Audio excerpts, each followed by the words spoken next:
Step up to the new standard at Ram Truck Month, and you'll see why a Ram is more than you ever thought a truck could be. Well-qualified returning FCA lessees get a low-mileage lease on the 2019 Ram 1500 Classic Warlock Quad Cab 4x2 for $179 a month for 24 months with $2,079 due at signing. Tax, title, license extra. Call 1-877-RAM-5722 for details. Requires dealer contribution at lease through Ally. Current lease must end by 3/31/2021. Extra charge for miles over 20,000. Residency restrictions apply. Take delivery from dealer stock by 3/31/2020. We are a blended family.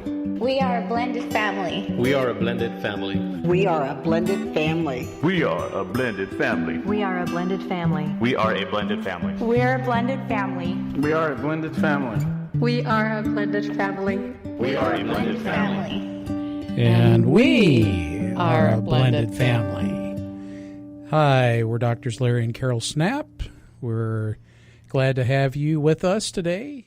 Blended Families, week 8 of 12. Ruled by yours, mine, and ours. I like to call it the dark side.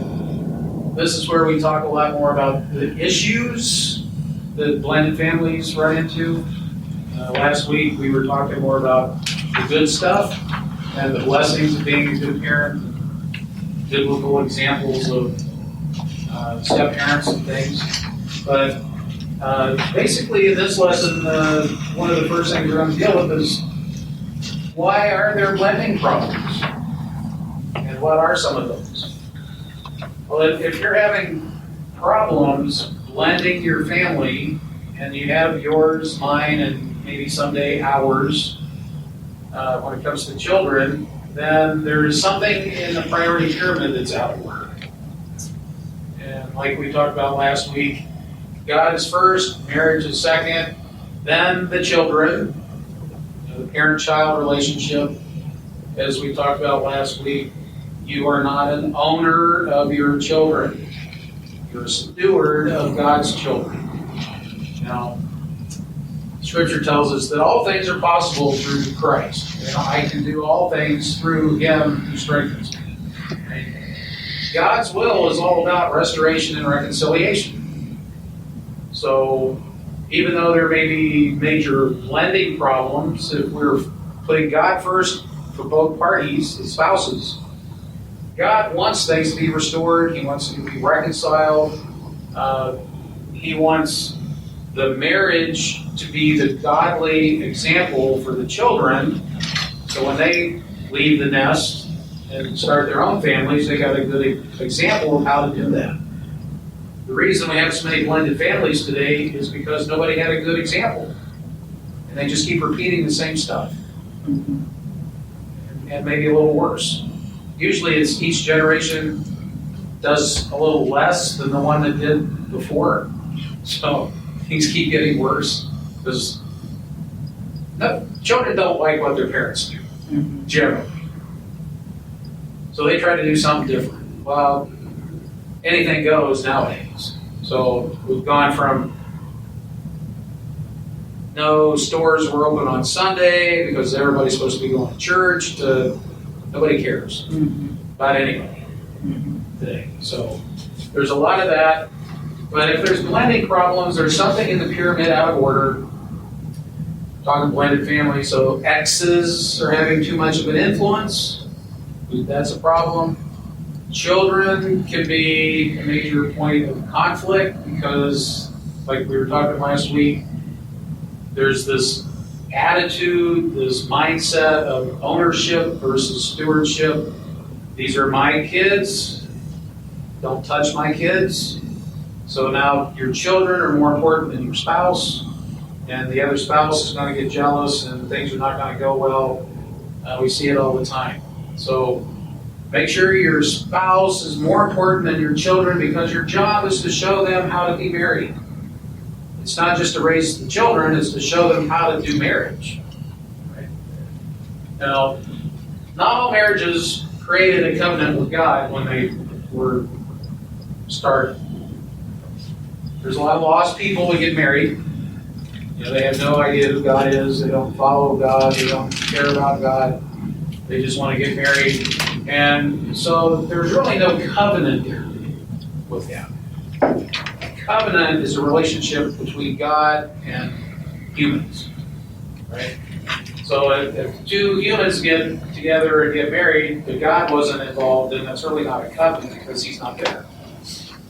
And because of our sinful nature, and we're not seeking God's wisdom and His choice for us, the one that He created for us, because there is someone out there that He designed just for us. We'll end up with the wrong person, it'll be the wrong time, it'll be the wrong reason to get married, and all that kind of stuff. You know, and for Carol and I, for her, it was third time's a charm. But then that doesn't apply to me. No, you got it right the first time. You know, and there was, you know, I'm single, never been married. She's been married twice, has 3 kids, a couple of teenagers, a 4-year-old, and can't explain it, but there was just a lot of peace about the decision to go forward into that. And now we're coming up on 40 years. Amen. So, Because she was too impatient. although I had a very big glitch in Well, 23. and Larry, what do we celebrate June 28th? Well, that's the night we met at the disco. Yeah, we still celebrate the night that we met. Yeah. Every year. There, you didn't hear that. I said because she was too impatient to wait on you. Well, you know, timing. Right? Yes, timing. Wrong. I don't know. She got beautiful kids out of it. 2 out of the 3 were wrong. Huh? I said she got beautiful kids out of it though. Yeah, Well, that's her doing. but the taxes, the end of the year taxes had a lot to do with. Well, I was, you know, when we were talking about getting married, I was thinking like, it was towards the end of the year, right? And I think, 6 months from now, okay, that's like March-ish. Yeah, that's fine. Then, you know, end of the year's coming around, and it's time for, well, a whole nother tax year's coming up. Mm-hmm. Time to do taxes again, and I'm just, you know, I have a pretty good job, and I'm just single, or no dependents or anything. I can go from single and 0 to married and 5. Yeah. You know, that's a big deal. Yeah. So that's why we got married on December 21st. Okay. A good timing. Just before Christmas. Yeah. Because We celebrate Christmas. all I want for together. Christmas is you. Yeah. Aww. But, you know, you look back on things and you can see where God was involved, Oh, yeah. even though you weren't consulting Him at the time. I was working at a pretty good sized corporation back there in Oklahoma, and Carol had been trying to get in to work there as like executive administrator, secretary, you know, anything like that. But they had a rule, only one person per family could work there. Because everybody wanted to work there, right? Well, we got married on December 21st. She'd been sending in applications for several months. The 21st was a Friday. Christmas was the next Tuesday. Wednesday, she gets a call from HR. Come on in. Well, now she's ineligible. Right? So, you know, you look back In the and first of the year. you know, we didn't stay there that much longer after that. And if both of us had been working there, it would have been tougher to leave. Because we both would have had decent jobs. So that would have been harder to leave. At least that's the way I'm looking at it. You know, sometimes, because of our sinful nature, and if God's not involved, more than likely it will be the wrong person at the wrong time and the wrong reason to get married in the first place. Yep. You know, it's going to be a fleshy thing. You know, it's going to be all about the exterior, right? Good-looking gal, good-looking guy. You know, it's all about the sin, right? Yeah. All about the lust. Yeah. Okay, so a big part of this is, you know, just being able to go back and figure out what was the cause of the failure, right? This is blended family, so we're looking, okay, why did the first or second, whatever marriage you've been on, why did it fail? Hopefully it was only the first one and not a second or third one that failed. We have heard stories of people that are in their 6th or 7th one and they wonder, you know, they don't wonder, They just keep saying, well, all these women, it's a guy usually, all these women are messed up. Yeah. 6 or 7 of them. Yeah. And then we say, what's the common denominator? What's the common denominator here? You're the one involved in all these. Go look in the mirror. So, yeah, it's just, especially like by the time you get to the third one, then you kind of, maybe it's not them. But you got to deal with the root causes of the past failures, and the failures are the sin. In our Beyond Divorce class, it's always about the sin that's the problem that leads to the divorce. Mm-hmm. Divorce isn't the problem; it's the sin that's the problem. The divorce is just the transaction that separates the two people. Mm-hmm. So deal with the root causes of the past failures, and we came up with 5, and for some reason they all started with A's. Abuse, anger, adultery, addictions, abandonment, those kind of things. If there was some of that involved in why you ended up getting divorced in the first place, figure out how much, not all of it, how much of that was your part, because that's what you can deal with. Mm-hmm. It's important to identify what the roots are, because if all you do is deal with the fruit, like you go to anger management class, Mm-hmm. they tell you how to manage your anger. They don't tell you how to deal with your anger. What's making you get angry in the first place, right? If there's been abuse, you have to forgive whoever did the abuse. Mm-hmm. Right? That's not your stuff. That's theirs. Mm-hmm. They have to own it, but you have to forgive them for it. And that's hard for a lot of people. Mm-hmm. The forgiveness is a big part. But, Hey, Larry, Yeah. Another interesting thing on those A's there, what I find very interesting is a lot of marriages stay together even though there's a lot of that and it's not a godly marriage. However, if you notice, a lot of times, let's say for instance, it's one of the symptoms, if they stay there long enough, it becomes another symptom and then another one. So all those A's start accumulating in the relationship. Right. It's no longer one A, it's all of them. yeah, it tends to be most of those. Yeah, anger leads to abuse. Mm-hmm. Adultery will lead, or addictions will lead The to other person adultery. ends up committing adultery or getting addicted to something, and then somebody leaves. Mm-hmm. Yeah. Right? So yeah, you end up with all those at some point. Mm-hmm. But usually it's these first two, the anger really Mm-hmm. leads to most of the other ones that's on one part or the other. Because you talked about it, selfishness being the root. Yeah, that's really the biggest root. Okay. It's being selfish. And that was, for me, it was. Mm-hmm. I got selfish because that's my nature. Mm-hmm. And because I got selfish, then I got stupid. Mm-hmm. And I started making stupid choices because it was all about me and it wasn't about us Mm-hmm. anymore. So I had to go back and deal with the selfishness that I had. I had to start looking at, more biblical ways of looking at things, because I wasn't doing that at all. So I had to do a lot of growing in that. But, deal with the root, and a big part of the Beyond Divorce class is just owning your piece of that pie, because you don't get the whole pie. The other person gets some of it, right? They got to deal with their part. You can't fix them and they can't fix you. Mm-hmm.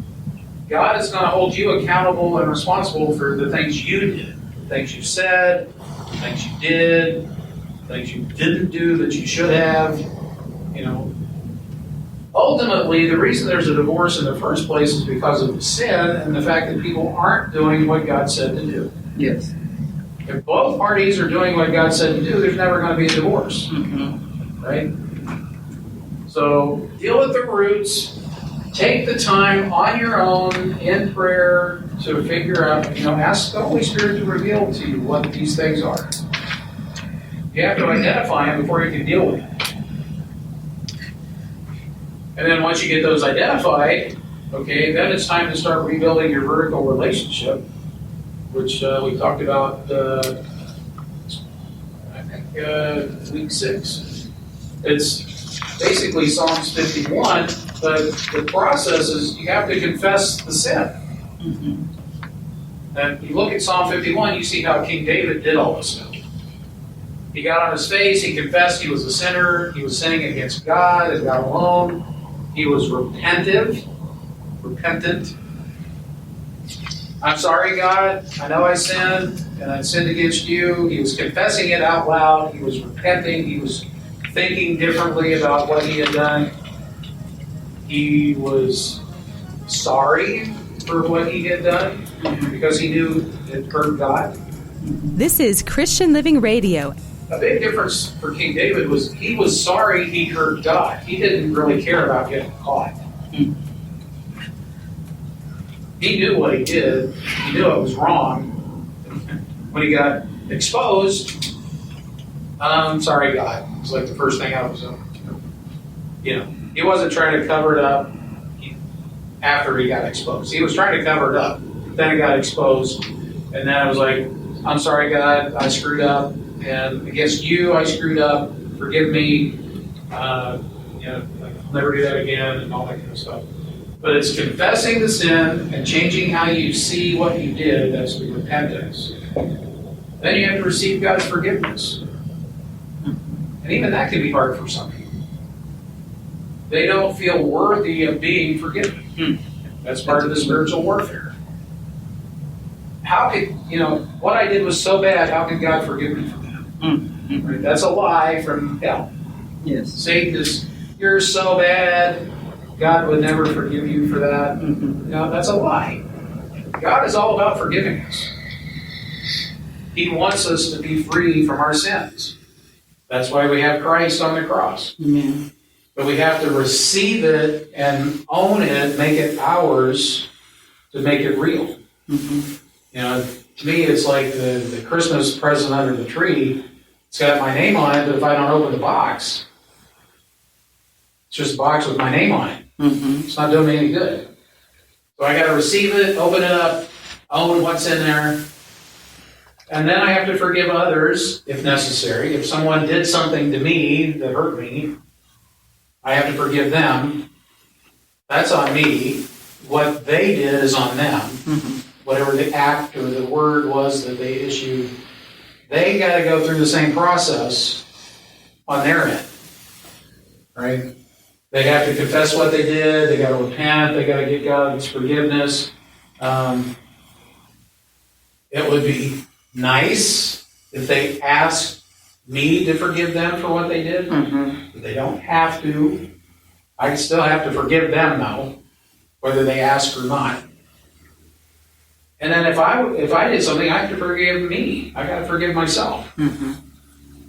So if I'm not receiving God's forgiveness and forgiving myself, then there's a pride issue there. So rebuilding your vertical, see Psalm 51, confess, repent, receive God's forgiveness, forgive others, and forgive yourself. And Romans 14:12 and Matthew 12:36 there, it talks about you are responsible for your decisions. You have to answer to God, and you don't answer for anyone else. So we're talking about owning whatever the roots are, the sin problem, all those things, whatever that is. You're responsible for what you did. Your thoughts, your words, your actions. That's on you. If somebody else is saying something, that's them. And it's so much easier to try to deal with someone else's problems for them. You need to do this, you need to do that. That'll make you better. But you're still messed up. Right? So much easier. It's hard to deal with yourselves because you got to be honest, and we don't like to be honest with ourselves. So we're the easiest person to lie to. Ourselves. That's good. But you're responsible for your decisions and your actions. You answer to God for what you do. And only what you do. So this is like the dark side. If you have to go through a divorce, and sometimes it's better because you're in a situation that's detrimental to your health, safety, welfare. But divorce is really hardest on the children. And we've seen it over and over. One spouse will try to use the children as a weapon against the other one. Mm-hmm. And put the children in the middle to make them, they'll poison their minds against the other one. They'll make them choose between one or the other and things like that. And that just makes it very difficult for the children to be able to live a decent life, because now they want to love both parents, Mm-hmm. and they're like, why can't you guys get along? But one of those things I saw on Facebook was, every time you try to shoot an arrow at your spouse, it lodges in the heart of your child. Yeah. Yeah. Right? Because they love both. And most of them try to do it equally. But one is trying to make the other one look like the enemy. Right? So it's really hardest on the children. I had somebody I used to work with that was talking to me about getting the kids at the dad's house, taking them to school, and one of the kids said, "Oh, I left my backpack at Dad's house." And that just brought this picture to my mind that the kids lost their house. Mm-hmm. So now it's Dad's house and it's Mom's house. It's not their house. They just lived at Mom's or Dad's, Mm-hmm. And when I was growing up, that was my house. Yeah. I lived there. That was my house. Mm-hmm. I identified as like an owner of that house. That was my yard, that was my house, that was my room in there, stuff like that. And when you're going back and forth between parents, now it's just their house. So the children kind of lose part of their identity after divorce, because they're just going from one place to another. They don't really own anything there. It's all temporary. Okay, so it's important to forgive your ex, no matter what, because that's mandatory. You got to forgive others. Ask your kids to forgive you. We always suggest a family meeting. Get the kids together, yours, mine, and ours. Get them all together, and just confess that you messed up in the previous relationship. And so now you're trying to do things better. You're trying to start over, make a better life for everybody. But to let them know it's not their fault. Yeah, it wasn't their problem. The adults were the problem. And allowing the children to forgive the adults helps stop the generational curses. Now, Exodus says, 34:7 there, it's like God will visit those sins to the third and fourth generation, right? Generally, I think that's, at least if you're able to forgive, that helps stop those. And it's the unforgiveness that usually keeps them going. But if your parent does something to you and you never forgive them for that, and then now you're an adult, you have children, and you still haven't forgiven your parent for whatever happened, your children see that. They see that you're not forgiving your parent. So then what happens then? Well, you've done something to hurt them at some point. They're not going to forgive you either. So then there's another generation that is unforgiving. So it's always good to get the kids together, and this is something that you and your new spouse should do together, because you're one, you're united, and you're in agreement. And now you just let the kids know, hey, we screwed it up. We're very sorry for that. Please forgive us. We got some new ways of doing things now. We're learning different things. We have a better idea of what we're doing.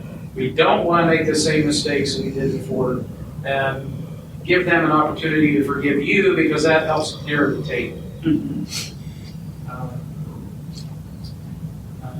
Let's see, the other thing, Ephesians 5:33, love and respect. Show the children that you're doing things the way that they should be.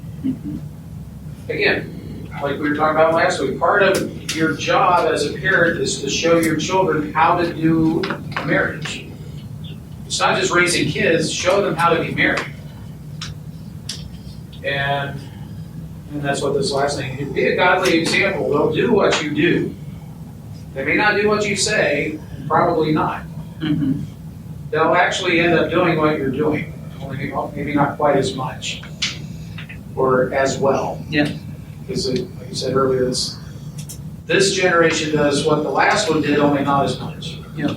It's like each one gets sometimes just slightly worse. Sometimes there's a big jump in worse, but hardly ever does it ever get better than the one before. We keep trying, I guess, but that's usually not the way it goes. Yeah.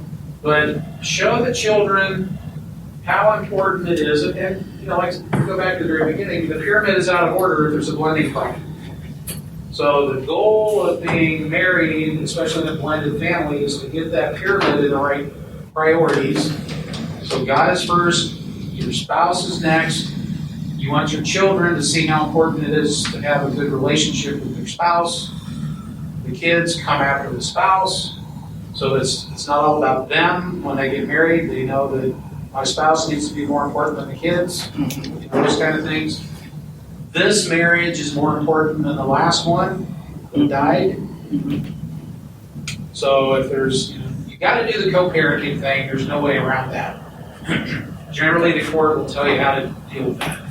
But still, as a Christian, you're still supposed to treat each other with love and respect. We're still supposed to love our enemies, pray for them. That's the hard part. We forget that when it comes to spouses. Yeah, God didn't say it was going to be easy. Spouses, I mean. Just said it would be worth it. A kind word turns away wrath. So if you're speaking with a kind word about the ex, that helps the children, right? Less stress on them. They see that at least you're being decent, a decent human being. One of our couples learned when it came time to deal with the ex, if the wife needed to deal with her ex, they figured out if she would run whatever it was she had to say, if she would run it by her husband to get his perspective on what it would sound like to a guy, it always worked better. Because she would generally just do her thing and chew him a new one, and then she'd be all upset and take it out on the husband, not the ex, right? And he'd say, "Oh, you talked to your ex today, didn't you?" That out real quick. And then the same thing with him. If he had to talk to his ex, he'd run it by her. "Oh, don't say that. She'll think of this. She'll think you're trying to do this or that." And they just found that if they could run it by each other to talk to the ex, whichever one was talking to the other one, if they just run it by each other, it saved a lot of trouble. And especially for the wife, when she did finally talk to the ex, he agreed to everything. Because she had, here's how he's going to hear this. And her husband, like, "Oh my God, don't ever say that, Say it like this." And then she did. It was like, "Oh, sure, no problem." But she would say it the way she wanted to say it, and he'd get all offended, because she was not real nice about it, I guess. And then he'd be all upset. He did not want to agree to anything, just because he was being attacked. Right? So how you present things makes all the difference. But